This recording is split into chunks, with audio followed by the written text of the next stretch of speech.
हमारे साथ अभी एक और गेस्ट जुड़े हुए हैं, सुप्रीम कोर्ट में वकील है देवेंद्र शर्मा जी। देवेंद्र जी, आपका स्वागत है बिंदास में।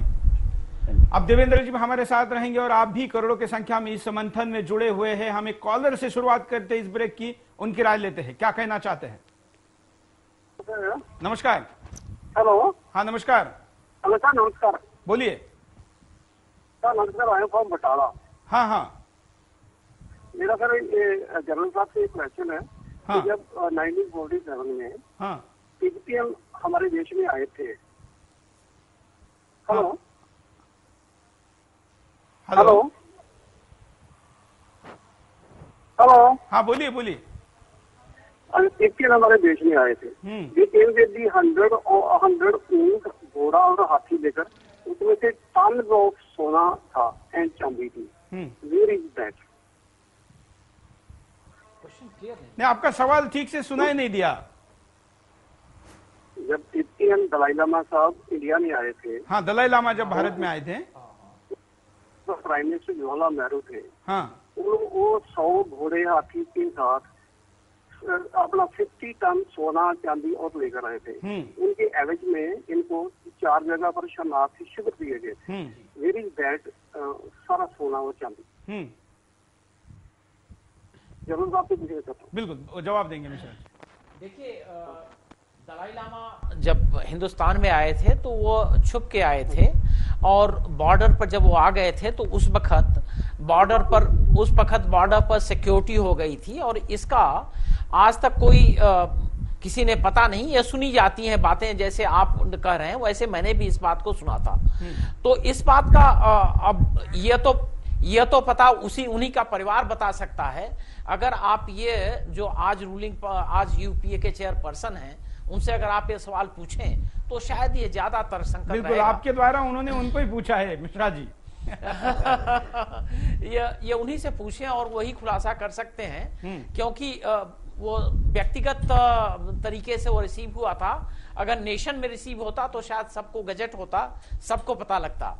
लेकिन क्या उनको मिला, क्या उन्होंने लिया, क्या वो दलाई लामा जी लेके आए थे, कितना किलो सोना था, किस तरीके से उन्होंने उस वक्त के प्रधानमंत्री को दिया, ये तो उन्हीं के परिवार वाले उसको बता सकते हैं, क्योंकि आज गवर्नमेंट में उसका कोई रिकॉर्ड रखा नहीं गया है। बिल्कुल। हम एक और कॉलर से बात करते हैं, देखते हैं उनकी इस विषय में क्या राय है। आप भी कॉल कर सकते हैं स्क्रीन। नमस्कार। हेलो। हाँ बोलिए। हेलो। नमस्कार।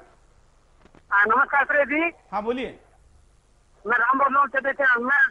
सुरेश जी, हमारी जो विदेश नीति है ना, ये बहुत ही विदेश नीति अच्छी नहीं है। दूसरी बात यह, सलमान खुर्शीद एक दिन बोल रहा था कि पाकिस्तान के पास परमाणु बम है, हमारे पास परमाणु बम है। तो बोले कि पाकिस्तान परमाणु बम एक हमारी दिल्ली पर डाल देगा तो कितना लोग खत्म हो जाएंगे। तो मैं उनसे कहता था, तो इतना डर के आप कहाँ तक छुपे रहेंगे? डर के छुपे रहेंगे। दूसरी बात यह है कि जो हमारे धर्म गुरु, हिंदू धर्म गुरु ना, वो भी अपनी दुकान चलाते हैं लेकिन अच्छी शिक्षा नहीं देते। बिल्कुल। और दूसरी बात ये, दूसरे धर्मों का तो इंडिया से मतलब ही कम है। जो हिंदू धर्म है ना, वो भी अपने फायदे के लिए दुकान चलाता है, और इसमें मीडिया भी दोषी है। मैं आपका चैनल को बहुत बहुत धन्यवाद देता हूँ, तो ऐसा मुद्दा उठाता है। और जो आपका एक धन्यवाद।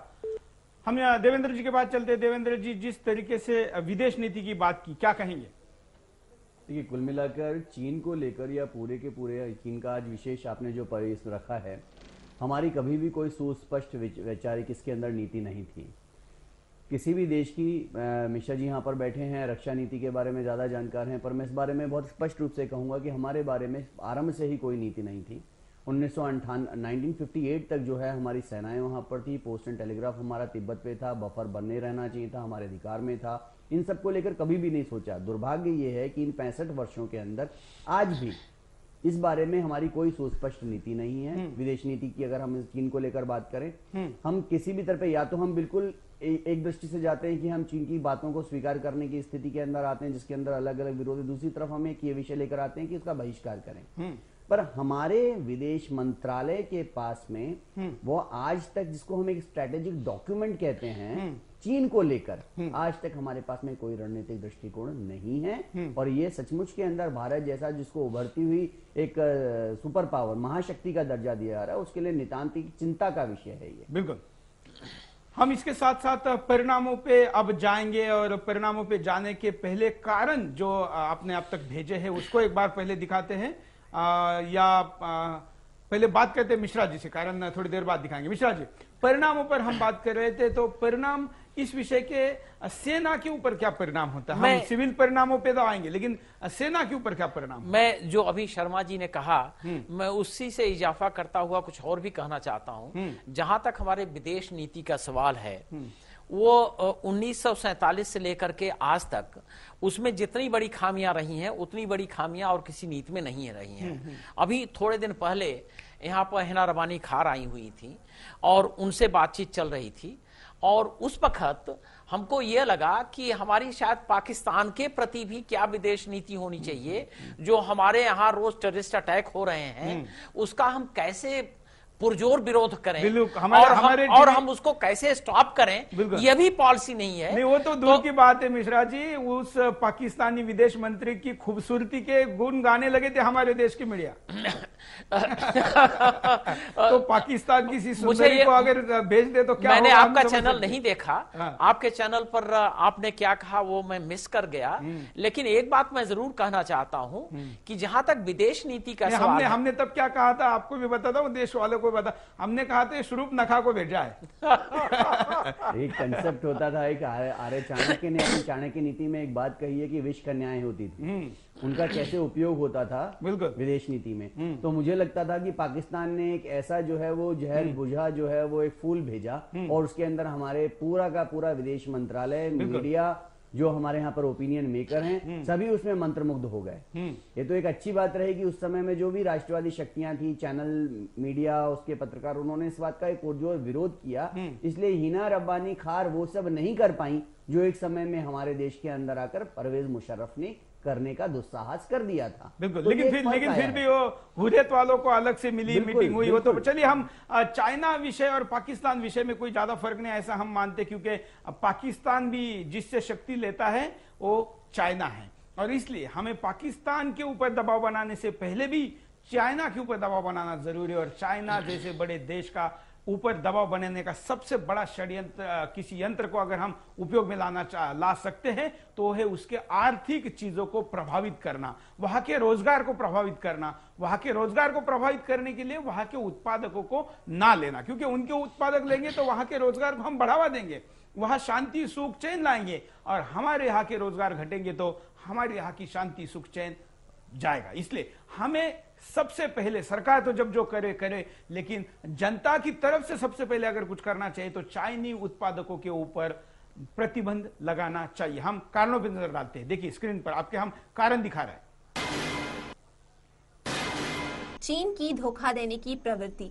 चीन हमेशा से भारत को धोखा देता आया है। भारत चीन युद्ध से पहले भी चीन ने हमारे साथ मिलकर हिंदी चीनी भाई भाई का नारा दिया था, लेकिन चीनी राष्ट्रपति ने चीन पहुंचते ही पीछे से छुरा भोंक दिया, जिससे चीन की धोखा देने की आदत का पता चलता है। चीन का भारत को चारों ओर से घेरना। चीन भारत को चारों ओर से घेरना चाहता है, इसलिए वह भारत के सभी पड़ोसियों से अपने संबंध बढ़ा रहा है, जिससे चारों ओर से भारत को घेरा जा सके और भारत की हर गतिविधियों पर नजर रखी जा सके। भारत के विरोधियों से नजदीकियां। चीन हमेशा से ऐसा करता आया है जिससे भारत को आगे बढ़ने से रोका जा सके। चीन भारत विरोधी पाकिस्तान को हर तरह की मदद कर रहा है, यहाँ तक कि पाकिस्तानी आतंकी गुटों को भी अपना समर्थन कर रहा है, जिससे भारत को तोड़ा जा सके।